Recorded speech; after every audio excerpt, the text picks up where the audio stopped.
Hello guys, നമ്മൾ ഇന്നൊരു പപ്പായ തോരൻ എങ്ങനെയാണ് നമ്മൾ രീതിയിലുണ്ടാക്കുന്നത് നോക്കാം. നമ്മളിവിടെ കടുക് താളിക്കാൻ വേണ്ടിയിട്ട് നമ്മൾ അരിയും ഉഴുന്നും പിന്നെ മുളകുമാണ് ഇടുന്നത്. കടുക് ഇടാറില്ല. ഇതുപോലൊക്കെയുള്ള പപ്പായ, ചക്ക ഒക്കെ തോരൻ വയ്ക്കുമ്പോൾ നമ്മളിങ്ങനെയാണ് ചെയ്യാറുള്ളത്. എന്നിട്ട് വറ്റൽമുളകും ഇടും. എന്നിട്ട് നന്നായി ഇളക്കിയിട്ട് അതിന് ആ ഒരു ആവി കിട്ടാൻ വേണ്ടി അടച്ചു വെക്കും. ആവി കിട്ടിയതിന് ശേഷം നമ്മൾ എന്താ ചെയ്യുകയെന്ന് വെച്ചാൽ നമുക്ക് അതിനുള്ള അരയ്ക്കാൻ വേണ്ടിയിട്ടുള്ള എന്തൊക്കെയാണ് കൂട്ടെന്ന് നമുക്ക് നോക്കാം.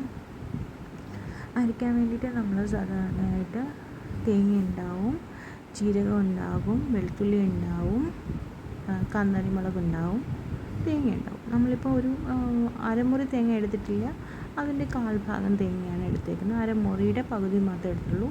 നല്ല ചുമന്ന കാന്താരി മുളകുണ്ട്. പിന്നെ നമ്മൾ ഇച്ചിരി മഞ്ഞൾപ്പൊടി ഇടും, പിന്നെ ശകലം മുളക് പൊടി. മഞ്ഞൾപ്പൊടി നമ്മളിവിടെ തന്നെ പൊടിപ്പിച്ചുകൊണ്ടാണ് ഇത്രയും നല്ല കളർ കിട്ടുന്നത്. ഒറിജിനൽ മഞ്ഞളിൻ്റെ തന്നെയാണ്. മുളക് പൊടി നമ്മൾ തന്നെ പൊടിപ്പിക്കുന്നതാണ്.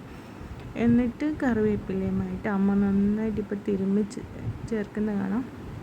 നമ്മൾ കല്ലിൽ വെച്ച് കല്ലിൽ വെച്ച് വേണമെങ്കിൽ ചതയ്ക്കാം, അല്ലെങ്കിൽ കൈകൊണ്ട് തിരുമ്മുക ചെയ്യുന്നത്.